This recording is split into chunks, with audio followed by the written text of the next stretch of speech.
ಹರಿಕಥಾಮೃತಸಾರ ಗುರುಗಳ ಕರುಣದಿಂದ ಪನಿತು ಪೇಳುವೆ ಪರಮ ಭಗವದ್ಭಕ್ತರಿದನಾದರದಿ ಕೇಳುವುದು.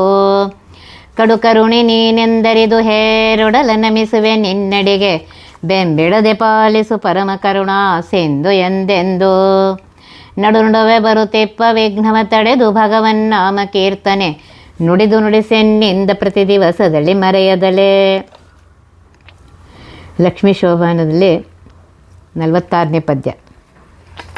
ಅದರಿಂದ ಕೃಷ್ಣನಿಗೆ ಪರನಾರಿ ಸಂಗವ ಕೋವಿದರಾದ ಬುಧರು ನುಡಿವರೆ, ಸದರವೇ ಈ ಮಾತು ಸರ್ವ ವೇದಂಗಳು ಮುದದಿಂದ ತಾವು ಸ್ತುತಿಸುವವು. ಸುದತಿಯರಿಗೆ ಶ್ರೀಕೃಷ್ಣ ವಶನಾಗುವುದಿಲ್ಲ. ಆದ್ದರಿಂದ ಕೃಷ್ಣನಿಗೆ ಪರನಾರಿ ಸಂಘವನ್ನು ಕೋವಿದರಾದ ಬುಧರು ನುಡಿಯುವುದು ಸರಿಯೇನು, ಈ ಮಾತಾಡುವುದು ಸರಿಯೇನು ಅಂತ ಕೇಳ್ತಾ ಇದ್ದಾಳೆ. ಏಕೆಂದರೆ ಎಲ್ಲ ವೇದಗಳು ಸಂತೋಷದಿಂದ ಆ ಶ್ರೀಕೃಷ್ಣನ ಮಹಿಮೆಗಳನ್ನು ಲೀಲೆಗಳನ್ನು ಸ್ತುತಿಸ್ತಾ ಇವೆ ಅಂಥೇಳಿ ಮಹಾಲಕ್ಷ್ಮೀ ದೇವಿ ಹೇಳ್ತಾ ಇದ್ದಾಳೆ.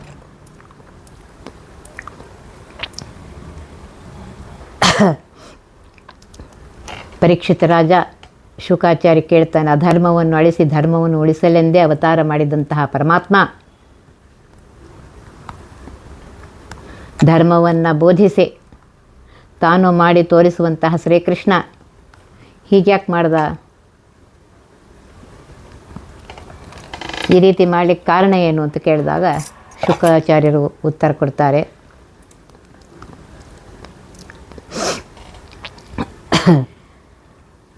ಪರಮಾತ್ಮ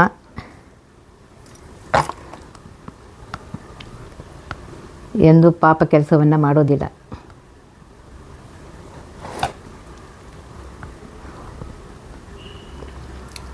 ಹೇಳ್ತಾರೆ, ಗೋಪೀನಾಂ ತತ್ಪತೀನಾಂ ಚ ಸರ್ವೇಷಾಮೇವ ದೇಹಿನಾಂ ಯೋ ಅಂತಶ್ಚರತೆ. ಗೋಪಿಯರಲ್ಲೆಲ್ಲ ಮಹಾಲಕ್ಷ್ಮೀ ದೇವಿ ಇದ್ದಾಳೆ. ಆ ಗೋಪರಲ್ಲಿ ಪರಮಾತ್ಮ ಅಂತರ್ಯಾಮಿಯಾಗಿದ್ದಾನೆ. ಆದ್ದರಿಂದ ಕೃಷ್ಣನಿಗೆ ಗೋಪಿಯರಲ್ಲಿರುವಂತಹ ಮಹಾಲಕ್ಷ್ಮಿಯಿಂದಲೇ ಸಾಕ್ಷಾತ್ ಸಂಪರ್ಕವಾಗಿದೆ ಅಂತ ಹೇಳಿ ಸತ್ಯಧರ್ಮರು ಹೇಳ್ತಾ ಇದ್ದಾರೆ. ಪರಮಾತ್ಮನಿಗೆ ಸ್ವನಾರಿ ಸಂಘವೇ ಆಗಿದೆ ಹೊರತು ಪರನಾರಿ ಸಂಘ ಎಂದೂ ಯಾವತ್ತೂ ಆಗಿಲ್ಲ. ಇನ್ನು ಆ ಲೇಪ ಎಲ್ಲಿದು?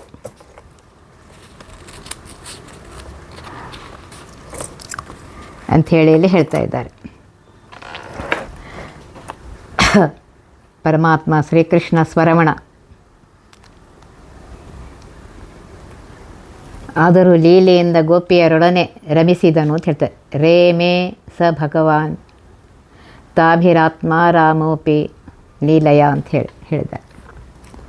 ಗೋಪಿಯರಲ್ಲಿರುವಂತಹ ಮಹಾಲಕ್ಷ್ಮೀ ದೇವಿಯು ಆ ಮಹಾಲಕ್ಷ್ಮೀ ದೇವಿಯಲ್ಲಿಯೂ ಅವನಿಗೆ ಕಾಮಾಸಕ್ತಿ ಇಲ್ಲ.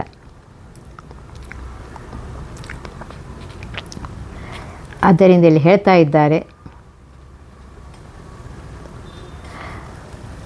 ಅವಳು ಮಹಾಭಕ್ತಳು ಅಂಥೇಳಿ ಅವಳಿಗೆ ಪರಮಾತ್ಮ ಇದು ಮಾಡಿದ್ದಾನೆ, ಆನಂದವನ್ನು ಕೊಟ್ಟಿದ್ದಾನೆ.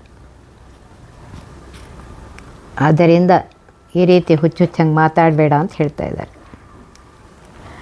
ಮನ್ಯತೆ ತನ್ಮಯಂ ಲೋಕೆ ಹೆಸಂಗಮಪಿ ಸಂಗಿನಂ ಆತ್ಮೋಪಮೇನ ಮನುಜಂ ಪ್ರಾವೃಣ್ವಾನ್ ಮತೋ ಅಬುಧಃ. ಕೋವಿದಾರದ ಬುಧರು ಈ ರೀತಿ ಆಕ್ಷೇಪ ಮಾಡೋದಿಲ್ಲ ಅಂತ ಹೇಳ್ತಾ ಇದ್ದಾರೆ.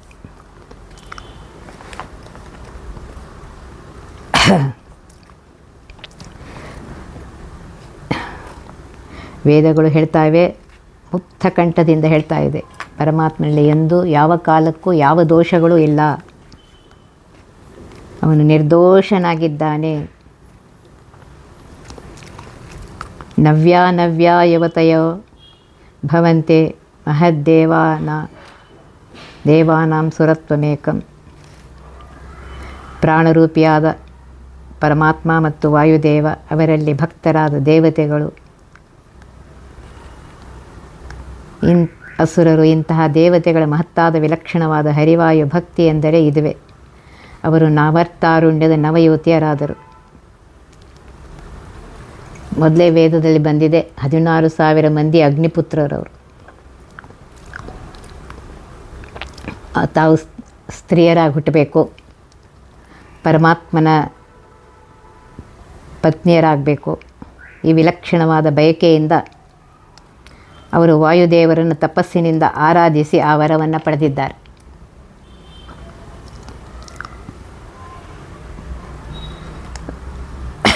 ಆದ್ದರಿಂದ ಪರಮಾತ್ಮ ಮನ್ಮಥನಂತ ಸೊಬಗನೆ, ನೀನು ಸಾಹಸ ಮಾಡುವುದರಲ್ಲಿ ಒಳ್ಳೆಯ ಪ್ರತಿಷ್ಠಿತನಾಗಿರುವೆ ಗೆಳೆಯ, ನಿನ್ನ ಎಲ್ಲೆಡೆ ಇರುವೆ, ನಮ್ಮ ಭಾವನೆಗಳು ಅರ್ಥ ಮಾಡಿಕೊಂಡಿರುವೆ, ಆದ್ದರಿಂದ ನಮ್ಮ ಗೆಳೆಯನಾಗಿರು ಅಂತ ಹೇಳ್ತಾ ಇದ್ದಾರೆ. ಪರಮಾತ್ಮ ಅನೇಕ ರೂಪಗಳನ್ನು ಧರಿಸ್ತಾನೆ. ಒಂದು ಶರೀರವನ್ನೇ ಅನೇಕ ಶರೀರಗಳಾಗಿ ಮಾರ್ಪಡಿಸ್ತಾನೆ. ಈ ರೀತಿಯಾಗಿ ಈ ಮೇಲಿನ ವಾಕ್ಯಗಳಿಂದ ಗೊತ್ತಾಗುತ್ತೆ, ಗೋಪಿಯರ ಹಾಗೂ 16,000 ಮಂದಿ ಪತ್ನಿಯರ ವೃತ್ತಾಂತ ಸೂಚ್ಯವಾಗಿ ಬಂದಿದೆ. ಗೋಪಿಯರು ಬೆಳದಿಂಗಳ ರಾತ್ರಿಯಲ್ಲಿ ಬಂದು ಸಾಕ್ಷಾತ್ ಮನ್ಮಥನಾದ ಕೃಷ್ಣನನ್ನು ಸೇರಿಸುತ್ತಿದ್ದರು. ಆಗ ಕೃಷ್ಣ ಒಂದೇ ಒಂದು ಅದ್ಭುತವನ್ನೇ ಮಾಡಿದ. ಗೋಪಿಯರ ಒಂದೊಂದು ಶರೀರವನ್ನೇ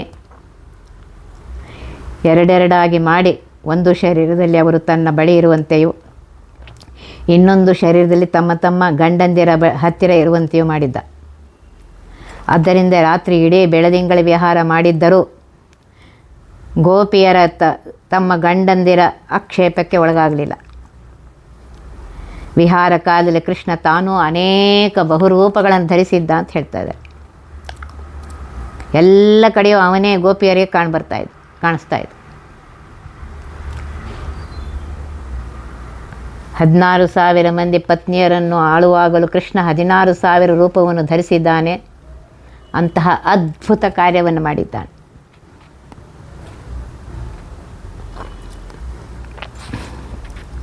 ಹದಿನಾರು 16,000 ಸ್ತ್ರೀಯರ ಅಂತಃಪುರಗಳಲ್ಲಿ ಅವನೇ ಇದ್ದ.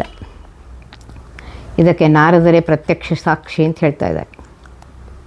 ಈ ರೀತಿಯಾಗಿ ವೇದನಾಗಿರುವಂತಹ ಪರಮಾತ್ಮ ಶ್ರೀಕೃಷ್ಣ ಶೃಂಗಾರ ಲೀಲೆಯ ಬಗ್ಗೆ ಸಲೀಲೆಯಿಂದ ಹಗುರವಾಗಿ ಮಾತಾಡಬಾರ್ದು, ಅದು ಸರಿಯಲ್ಲ ಅಂಥೇಳಿ ಮಹಾಲಕ್ಷ್ಮೀ ದೇವಿಯೇ ಹೇಳ್ತಾ ಇದ್ದಾಳೆ.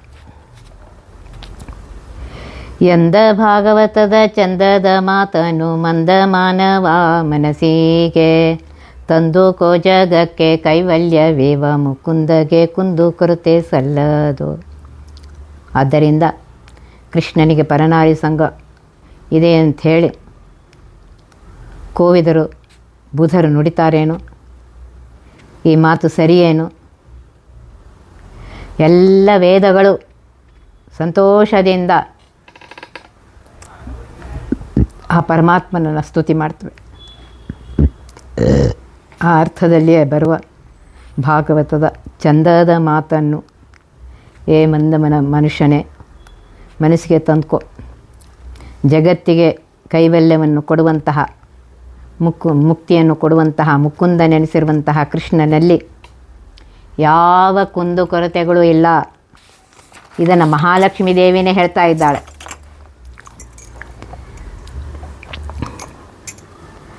ಭಾಗವತದಲ್ಲಿ ಬಂದ ಮಾತೇ ಎಲ್ಲ ಹೇಳ್ತಾ ಇದೆ. ಗರುಡ ಪುರಾಣದಲ್ಲಿಯೂ ಭಾಗವತ ಬ್ರಹ್ಮಸೂತ್ರಿಗೆ ಅನುಗುಣವಾಗಿ ಶ್ರುತ್ಯರ್ಥನ ಮಾಡುವಂತಹ ಗ್ರಂಥ ಅದು. ಮಹಾಭಾರತದಲ್ಲಿ ವರ್ಣಿಸಿದ ಭಗವಂತನ ಮಹಿಮೆಯನ್ನೇ ಅದು ಅಪಾರ ಅಂತ ಹೇಳ್ತಾ ಇದೆ. ಇನ್ನೂ ಹೆಚ್ಚು ವರ್ಣಿಸಲು ಹೊರಟಿರುವಂತಹ ಗ್ರಂಥ ಅದು. ಗಾಯತ್ರಿ ಮಂತ್ರದಲ್ಲಿ ಧೀಮಹಿ ಎಂದು ಹೇಳಿದ ಧ್ಯಾನವನ್ನು ಹೇಗೆ ಮಾಡಬೇಕು, ಭಗವಂತನ ಯಾವ ಮಹಿಮೆಯನ್ನು ಚಿಂತನೆ ಮಾಡಬೇಕು, ಈ ರೀತಿಯಾಗಿ ಸಕಲ ವೇದಗಳ ಸಾರಭೂತವಾದ ವಿಷ್ಣು ಭಕ್ತಿಯನ್ನು ಹೇಳ ಹೊರಟಲು ಗ್ರಂಥ ಇದು ಭಾಗವತ.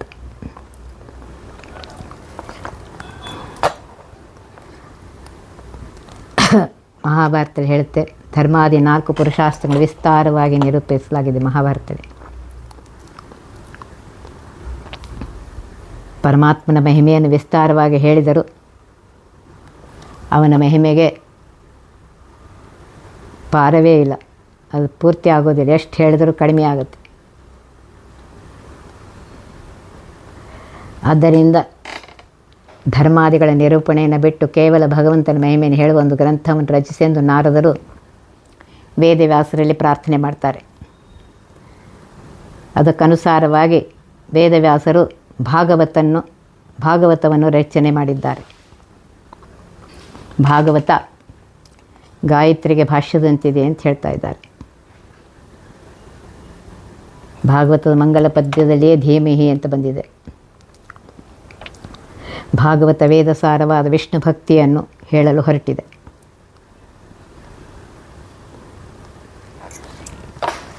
ಭಾಗವತ ಮಾತು ಎಷ್ಟು ಚಂದವೆಂಬುದನ್ನು ಭಾಗವತವೇ ಹೇಳುತ್ತದೆ. ವೇದವೆಂಬ ಕಲ್ಪವೃಕ್ಷದಿಂದ ವೇದವ್ಯಾಸರು ಬೀಳಿಸಿದ ಹಣ್ಣು ಭಾಗವತ.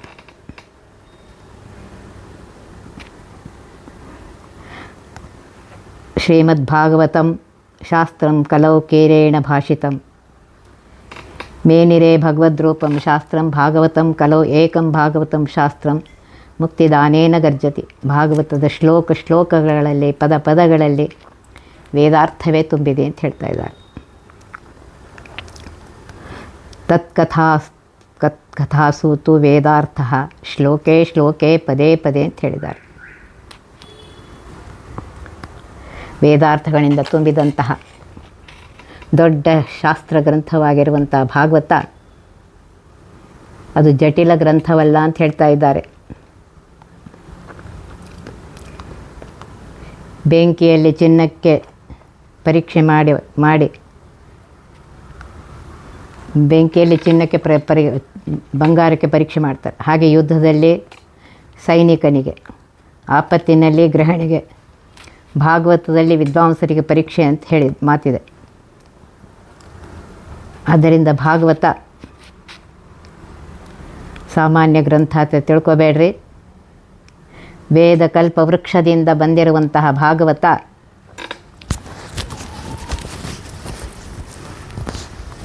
ಬರೇ ಹಣ್ಣಿನ ರಸ ತುಂಬಿದೆ. ಅದರಲ್ಲಿ ಕೇವಲ ಹಣ್ಣಿನ ರಸ ಮಾತ್ರ ಇದೆ. ಶ್ರೀಮದ್ಭಾಗವತಂ ನಾಮ ಪುರಾಣ ರಸ ಏವ ಹಿ. ಭಾಗವತ ಪುರಾಣವೆಂದೇ ಪ್ರಸಿದ್ಧವಾದರೂ ಎಲ್ಲ ಪುರಾಣಗಳಂತಲ್ಲ, ಅದು ಬರೀ ರಸವೇ ಅಂಥೇಳಿ ಪದ್ಮಪುರಾಣ ಹೇಳ್ತಾ ಇದೆ. ಪಿಬತ ಭಾಗವತ ರಸಂ. ಭಾಗವತವೆಂದರೆ ರಸ, ಅದನ್ನು ಕುಡೀರಿ ಅಂತ ಹೇಳಿ ಭಾಗವತವೇ ಹೇಳ್ತಾ ಇದೆ. ಗುರುಕ್ರಮಾಸ್ಯಾಖಿಲ ಬಂಧಮುಕ್ತಯೇ ಸಮಾಧಿನಾನುಸ್ಮರ ಯದ್ವಿಚೇಷ್ಟಿತಂ.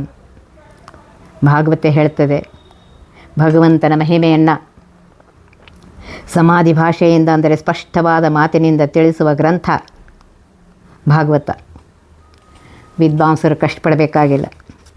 ಆದ್ದರಿಂದ ವಿದ್ವಾಂಸರಿಗೆ ಭಾಗವತದಲ್ಲಿ ಪರೀಕ್ಷೆ ಎಂದರೆ ಭಾಗವತದಲ್ಲಿ ಹೇಳಿದ ಪರಮಾತ್ಮನ ಮಹಿಮೆಯನ್ನು ತಿಳಿದವರೇ ವಿದ್ವಾಂಸರು.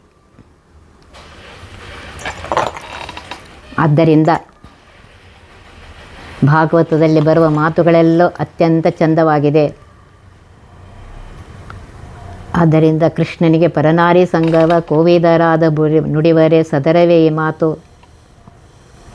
ಸರ್ವ ವೇದಂಗಳು ಮುದದಿಂದ ತಾವು ಸ್ತುತಿಸುವವು ಎಂಬ ಅರ್ಥದ ಭಾಗವತ ವಚನಗಳಂತೂ ಇನ್ನೂ ಚಂದವಾಗಿದೆ. ಇಲ್ಲಿ ಪರಮಾತ್ಮ ಗೋಪಿಯರೊಡನೆ ಆಡಿದಾನೆ, ಚೆಲ್ಲಾಟವಾಡಿದ್ದಾನೆ ಅಂತ ಹೇಳಬಾರ್ದು.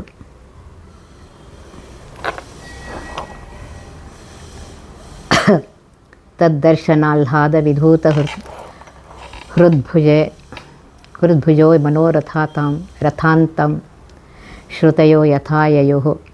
ಶ್ರುತಿಗಳು ಮನಃಪೂರ್ವಕವಾಗಿ ಶ್ರೀಕೃಷ್ಣನ ಶೃಂಗಾರ ಲೀಲೆಯನ್ನು ಹೇಗೆ ಹೊಗಳಿವೆಯೋ ಹಾಗೆಯೇ ಆ ವರ್ಣನೆ ಅಕ್ಷರಶಃ ನಿಜವಾಗುವಂತೆಯೇ ಗೋಪಿಯರು ಕೃಷ್ಣನನ್ನು ಮನಃಪೂರ್ವಕವಾಗಿ ಸೇವೆ ಮಾಡಿದ್ದಾರೆ. ಇಲ್ಲಿ ಯಥಾ ಅಂತ ಹೇಳಿ ಆ ವಚನದಿಂದ ಗೊತ್ತಾಗುತ್ತೆ. ವೇದಗಳು ಬಣ್ಣಿಸಿದ ರೀತಿಯಲ್ಲಿ ಗೋಪಿಯರು ರಾಸವಾಡಿದ್ದಾರೆ ಅಂತ ಅರ್ಥ ಆಗುತ್ತೆ. ವೇದಗಳಲ್ಲಿ ರಾಸಲೀಲೆ ವರ್ಣನೆಯೂ ಸಿಕ್ಕತ್ತಂತೆ. ಅನೇಕ ವಾಕ್ಯಗಳು ವೇದದಲ್ಲಿ ಬಂದಿದೆ. ಇದಂ ಭಾಗವತಂ ನಾಮ ಪುರಾಣಂ ಬ್ರಹ್ಮ ಸಂಹಿತಂ. ಆದ್ದರಿಂದ ವೇದೋಕ್ತವಾಗಿರುವಂತಹ ಕೃಷ್ಣಲೀಲೆಯನ್ನು ಭಾಗವತ ಹೇಳ್ತಾ ಇರೋದ್ರಲ್ಲಿ ಯಾವ ಸಂಶಯವೂ ಇಲ್ಲ. ಮಂದಮಾನವ, ನೀನು ನಿನ್ನ ಮಂದಮತಿಯನ್ನೇ ಆಧರಿಸಿಕೊಂಡು ವೇದವೇದ್ಯನಾಗಿರುವಂತಹ ಭಾಗವತ ಪ್ರತಿಪಾದ್ಯನಾಗಿರುವಂತಹ ಶ್ರೀಕೃಷ್ಣನ ಚರಿತ್ರೆಯನ್ನು ಅಳೆಯುವ ಸಾಹಸಕ್ಕೆ ಹೋಗಬೇಡ. ಭಾಗವತದಲ್ಲಿ ಹೇಳಿದ ಚಂದದ ಮಾತನ್ನೇ ಮನಸ್ಸಿಗೆ ತಂದ್ಕೋ. ಭಾಗವತ ಹೇಳಿದ ಶ್ರೀಕೃಷ್ಣನಿಗೆ ಮುಕುಂದ ಅಂತ ಕರೆದಿದೆ. ವಾಮಬಾಹುಕೃತ ವಾಮಕಪೋಲೋ ವಲ್ಗಿತ ಧರಾರ್ಪಿತ ವೇಣುಂ ಕೋಮಲಾಂಗುಲೀಭ್ರಾಶ್ರಿತ ಮಾರ್ಗಂ ಗೋಪ್ಯ ಈರೈತೆ ಯತ್ರ ಮುಕುಂದ. ಮುಕುಂದ ಅಂದರೆ ಮುಕ್ತಿಯನ್ನು ಕೊಡುವವನು.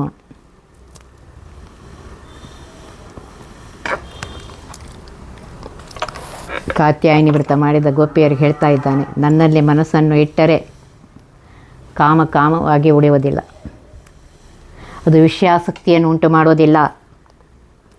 ಹುರಿದ ಅಥವಾ ಬೆಂದ ಬೀಜವಾಗಿರುವುದಿಲ್ಲ, ಅದರಿಂದ ಅಂಕುರಿಸುವುದಿಲ್ಲ ಅದು. ಹೀಗೆ ನನ್ನಲ್ಲಿ ಮನಸ್ಸಿಟ್ಟವರಿಗೆ ಆ ಸುಪ್ತ ಕಾಮಾದಿ ದೋಷಗಳನ್ನು ಪರಮಾತ್ಮ ಅಲ್ಲಿಯೇ ಹರಿದು ಹಾಕಿ ಮುಂದೆ ಅದು ಅಂಕುರಿಸಿ ಹೆಮ್ಮರವಾಗದಂತೆ ನೋಡ್ಕೊಳ್ತಾನೆ. ಸಂಸಾರದಿಂದ ಮುಕ್ತಿಯನ್ನು ಕೊಡ್ತಾನೆ ಶ್ರೀಕೃಷ್ಣ. ಅಂತಹ ಶ್ರೀಕೃಷ್ಣನಲ್ಲಿ ಕಾಮಾದಿ ದೋಷಗಳು ಎಂದೂ ಯಾವ ಕಾಲಕ್ಕೂ ಇಲ್ಲವೇ ಇಲ್ಲ. ಮಹಾಲಕ್ಷ್ಮೀ ದೇವಿ ಅದೇ ಹೇಳ್ತಾ ಇದ್ದಾಳೆ, ಯಾವ ಕುಂದು ಕೊರತೆಯೂ ನಮ್ಮ ಮುಕುಂದನಲ್ಲಿ ಇಲ್ಲ. ಮಹಾಲಕ್ಷ್ಮೀ ದೇವಿ ಹೇಳ್ತಾ ಇದ್ದಾಳೆ, ಅಂತಹ ಸರ್ವೋತ್ತಮನಾಗಿರುವಂತಹ ಸರ್ವೋತ್ಕೃಷ್ಟನಾಗಿರುವಂತಹ ಸರ್ವಸ್ವಾಮಿಯಾಗಿರುವಂತಹ ಪರಮಾತ್ಮ ನಿರ್ದೋಷನಾಗಿದ್ದಾನೆ, ಸರ್ವಸ್ವಾಮಿಯಾಗಿದ್ದಾನೆ ಅಂತ ಹೇಳ್ತಾ ಇದ್ದಾಳೆ.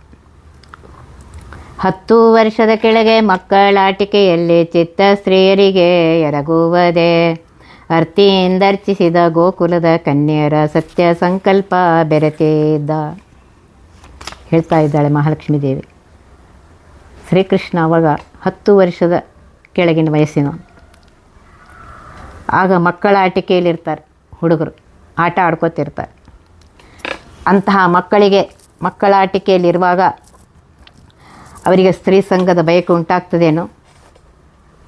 ಶ್ರೀಕೃಷ್ಣ 10 ವರ್ಷದ ಕೆಳಗೆ ವಯಸ್ಸಿನಲ್ಲಿ ಮಕ್ಕಳ ಆಟಿಕೆಯಲ್ಲಿರುವಾಗಲೇ ಗೋಕುಲದ ಕನ್ಯಕರ ಜೊತೆಗೆ ಬೆರೆತಿದ್ದ. ಆದ್ದರಿಂದ ಸ್ತ್ರೀ ಸಂಘದ ಬಯಕೆ ಇತ್ತೆಂದು ಈ ರೀತಿ ಭಾವನೆ ಸರ್ವಥಾ ತರ್ಕೋಬೇಡ್ರಿ. ಆ ಎಲ್ಲ ಕನ್ನಿಕೆಯರು ಪ್ರೀತಿ ಭಕ್ತಿಗಳಿಂದ ಕೃಷ್ಣನನ್ನು ಪೂಜೆ ಮಾಡಿದ್ದರು, ಅರ್ಚನೆ ಮಾಡಿದರು. ಆದ್ದರಿಂದ ಸತ್ಯ ಸಂಕಲ್ಪನಾಗಿರುವಂತಹ ಶ್ರೀಕೃಷ್ಣ ಅವರ ಜೊತೆಗೆ ಬೆರೆತಿದ್ದಾನೆ ಅಂಥೇಳಿ ಮಹಾಲಕ್ಷ್ಮೀ ದೇವಿ ಹೇಳ್ತಾ ಇದ್ದಾಳೆ.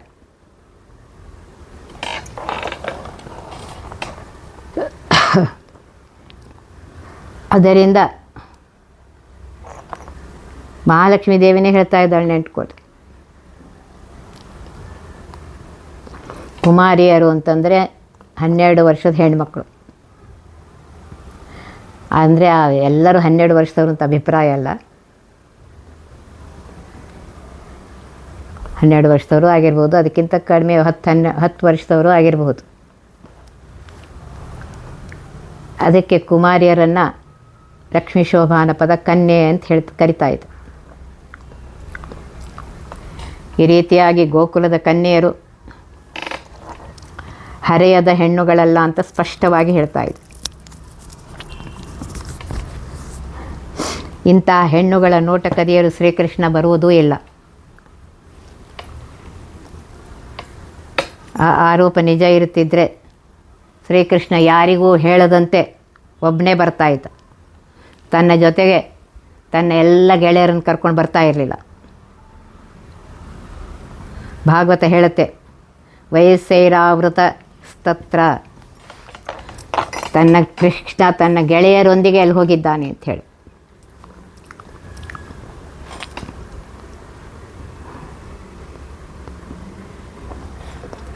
ಈ ರೀತಿಯಾಗಿ ಪರಮಾತ್ಮ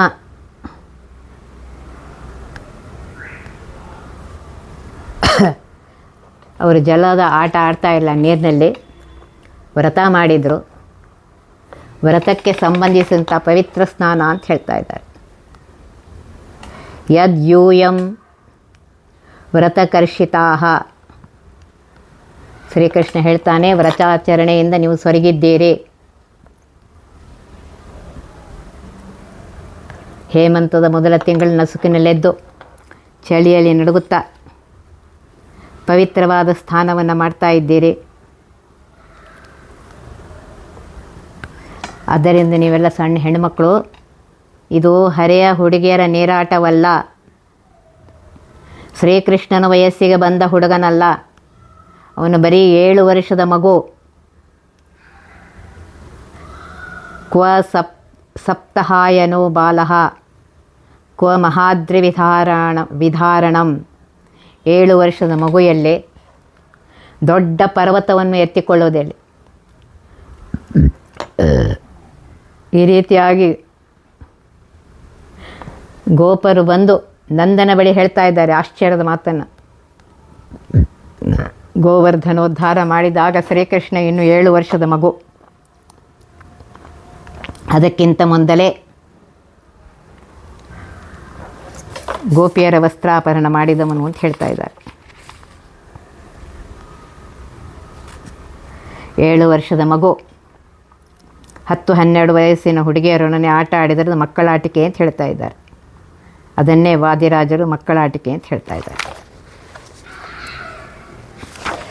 ಅದನ್ನೇ ಸರಸ ಭಾರತಿಯಲ್ಲಿ ಹೇಳ್ತಾರೆ, ಅನಿದರ್ಶ ಬಾಲಸ್ಯ ಕೃಷ್ಣಸ್ಯ ವರಯೋಷಿತಾಂ ಸಂಗೇನ ವೀರ್ಯಸ್ಖಲನಂ ಕೋ ಮೇಧಾವೇ ಪ್ರಕಲ್ಪಯೇತ್. 10 ವರ್ಷ ಮೀರದಿದ್ದ ಬಾಲಕ ಶ್ರೀಕೃಷ್ಣನಿಗೆ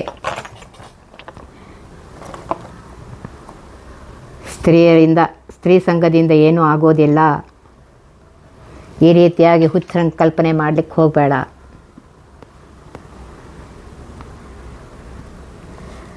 ಅಂಥೇಳಿ ಮನೋವಿಕಾರಗಳನ್ನು ತರ್ಕೋಬೇಡ.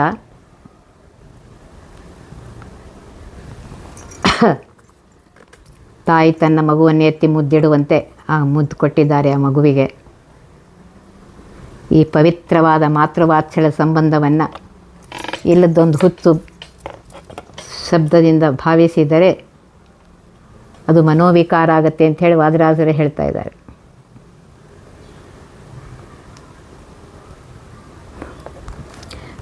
ಮಾತನಾಡಲಿಕ್ಕೆ ಬಾಯಿದೆ ಅಂಥೇಳಿ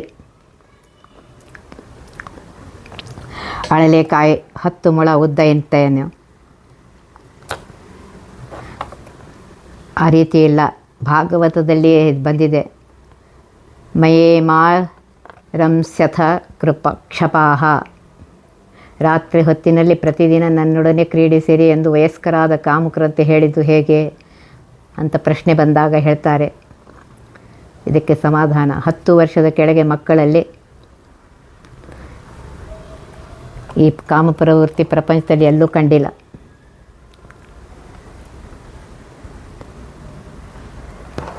ಕೃಷ್ಣನಲ್ಲಿ ಸರ್ವಥಾ ಇಲ್ಲ. ಭಾಗವತ ಹೇಳುತ್ತೆ, ಸಂಕಲ್ಪೋ ವಿದಿತಃ ಸಾಧ್ವೋ ಭವತೀನಾಂ ಮದರ್ಚನಂ ಮಯಾನುಮೋದಿತಃ ಸೋಸೌ ಸತ್ಯೋ ಭವಿತುರ್ಮಹರ್ಹತಿ. ನನ್ನೊಡನೆ ಸಂಘ ಮಾಡಬೇಕೆನ್ನುವ ನಿಮ್ಮ ಸಂಕಲ್ಪ ನನಗೆ ತಿಳಿದಿದೆ. ಅರ್ತಿಯಿಂದ ನನ್ನನ್ನು ಹೃದಯ ಸಿಂಹಾಸನದಲ್ಲಿಟ್ಟು ಆರಾಧಿಸುವಿರಿ. ಮುಂದೆಯೂ ನನ್ನೊಡನೆ ಕೂಡಿ ಪ್ರತ್ಯಕ್ಷವಾಗಿ ಆರಾಧಿಸಬೇಕಂತ ಇದ್ದೀರಿ. ಭಕ್ತಿಯಿಂದ ನನ್ನ ಆರಾಧಿಸುವ ನಿಮ್ಮ ಸತ್ಯ ಸಂಕಲ್ಪ ಸತ್ಯವಾಗಲೇಬೇಕು. ನಾನು ಸತ್ಯ ಸಂಕಲ್ಪ ಅಂದರೆ ಭಕ್ತರ ಸಂಕಲ್ಪವನ್ನು ಸತ್ಯಗೊಳಿಸುವವ. ನಿಮ್ಮ ಈ ಆರಾಧನೆಗೆ ನನ್ನ ಅನುಮತಿ ಇದೆ. ಅಂದರೆ ನಿಮ್ಮ ಸಂಕಲ್ಪವನ್ನು ಸತ್ಯಗೊಳಿಸುವ ಸಂಕಲ್ಪ ಮಾಡಿದ್ದೇನೆ. ಆ ಸಂಕಲ್ಪವು ಸತ್ಯವಾಗತ್ತೆ. ಯಾಕೆಂದರೆ ನಾನು ಸತ್ಯ ಸಂಕಲ್ಪ, ನನ್ನ ಸಂಕಲ್ಪವೆಲ್ಲವೂ ಸತ್ಯವೇ ಆಗುತ್ತೆ, ಸುಳ್ಳೆಂದು ಆಗೋದಿಲ್ಲ. ಅರ್ತಿಯಿಂದ ಅರ್ಚಿಸಿದ ಗೋಕುಲದ ಕನ್ಯೆಯರು ಸತ್ಯ ಸಂಕಲ್ಪ ಬೆರೆಯುತ್ತಾನೆ. ಪೂರ್ವಜನ್ಮದಲ್ಲಿ ಈ ಕನ್ಯೆಯರು ಸಂಸ್ಕಾರತಃ ಪ್ರಥಮಮೇವ ಸುಸಂಗಮೋ ನೋ ಭೂಯಾತ್.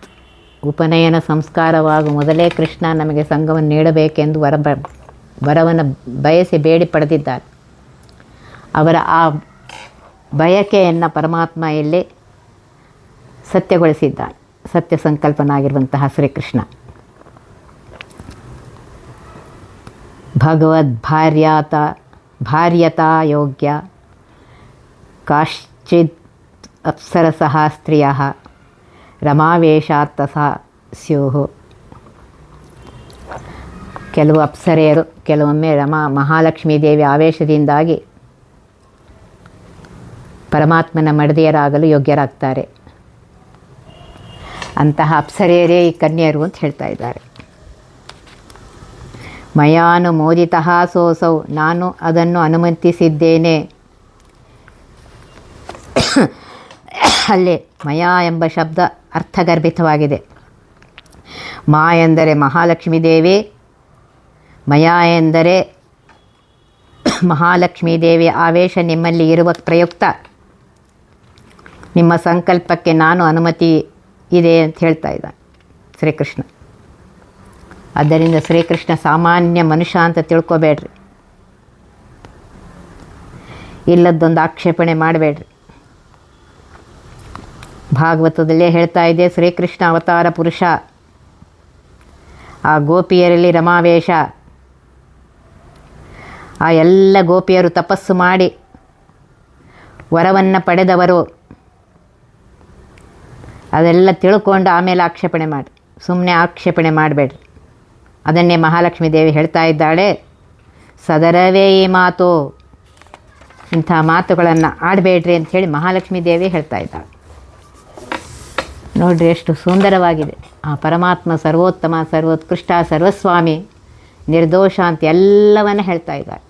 ಮಹಾಲಕ್ಷ್ಮೀ ದೇವಿ ತಾನೇ ಹೇಳ್ತಾ ಇದ್ದಾಳೆ, 10 ಮತ್ತಾರು ಸಾಸಿರ ಸ್ತ್ರೀಯರಲ್ಲಿ 10 ಕ್ರಮದಿಂದ ಪುತ್ರರ ವೀರದಲ್ಲಿ ಸೃಷ್ಟಿಸಿದವರುಂಟೆ, ಅರ್ತಿಯ ಸೃಷ್ಟಿ ಹರಿಗೇದು. ಮುಂದಿನ ಪದ್ಯದಲ್ಲಿ ಆ ಪರಮಾತ್ಮ ಎಂಥವನು ಅಂಥೇಳಿ ಅನ್ನೋದನ್ನು ಹೇಳ್ತಾ ಇದ್ದಾರೆ. ಅದನ್ನು ನಾಳಿನ ದಿವಸ ನೋಡೋಣ. ಒತ್ತಿ ಬಹ ವಿಘ್ನಗಳ ಕಳೆದಪ ಮೃತ್ಯುವಿಗೆ ಮರೆ ಮಾಡಿ ಕಾಲನ ದೂತರಿಗೆ ಭೀಕರವ ಪುಟ್ಟಿಸಿ ಸಕಲ ಸಿದ್ಧಿಗಳ ಒತ್ತಿಗೊಳ್ಳಿಸಿವನರು ಹೇಕ್ಷಣ ನೃತ್ಯ ಮಾಡುವರವರ ಮನೆಯೊಳು ನಿತ್ಯಮಂಗಳ ಹರಿಕಥಾಮೃತ ಸಾರ ಪಠಿಸುವರ.